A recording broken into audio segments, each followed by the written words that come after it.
Oh, this looks like a snot. What's a bump on her shoulder? That's disgusting. This is my first artwork and this is my recent artwork. And the main difference is clarity. Yes, you heard right. As much as you paint, practice and gather knowledge about how color actually works, and then you get clarity, okay? So watch till the end because I'm going to give you some insights that are going to help you in your art journey. So clarity is the main difference between a beginner and a grown-up artist, okay? That's why beginner artists suffer with a lot of confusions where to start from, whereas a grown-up artist knows exactly how to complete an artwork in several steps. Why I'm talking to you about clarity? Because when you are a beginner, you actually don't have enough knowledge gathered in your brain, so that you don't know how to paint from start to finish. You just put random brushstrokes because of lack of information. And just like when you look at my first painting that I posted almost 2 years ago, and I really don't know about how to paint here, and there is a lot of chaos happening here. I didn't add confident strokes and I didn't have any idea of lighting, like how light works according to the environment, and did not have any idea of how to balance soft and hard edges. Here you can see face is too much soft. There is no clear indication of shadows, where shadow starts and shadows fades, okay?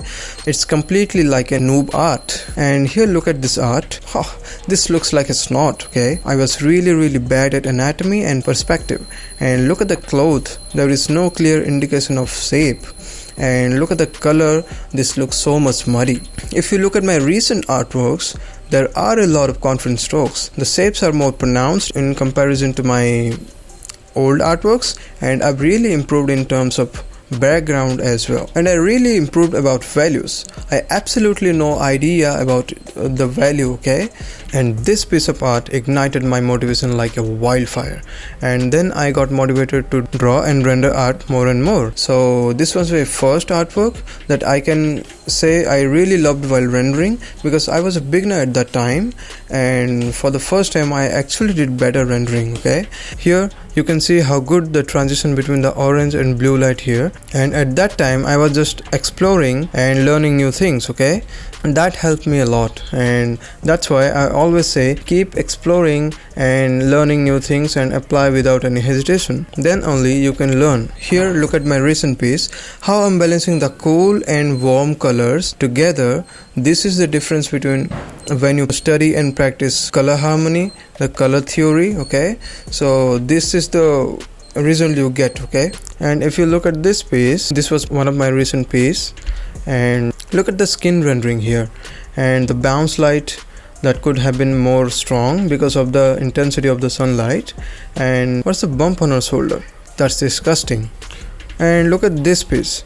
Here the edge control is much more improved, okay? And the rendering of the tower could be better. And look at this piece. So here everything is okay, but the fluffiness of the face could be more better. Though in this region the values could be more dark, okay?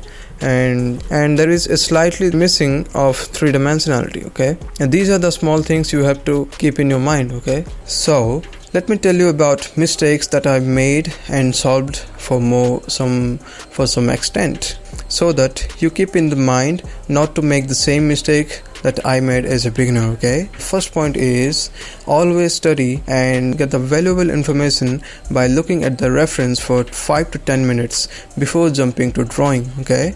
And it's the most common thing that every beginner skips, okay?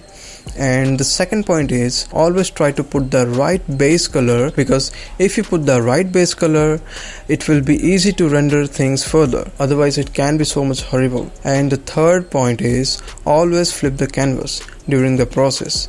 And I still forget several times to flip the like painting, okay? And by flipping the canvas you can actually expose the mistakes that are not visible generally. And the fourth point is like try to balance hard and soft brush strokes, okay? It keeps the artwork balanced so that it won't look like so much softer or harder. And the fifth one is do not fall for perfectionism, okay? So like do not add too much details by zooming in an artwork that doesn't make any sense.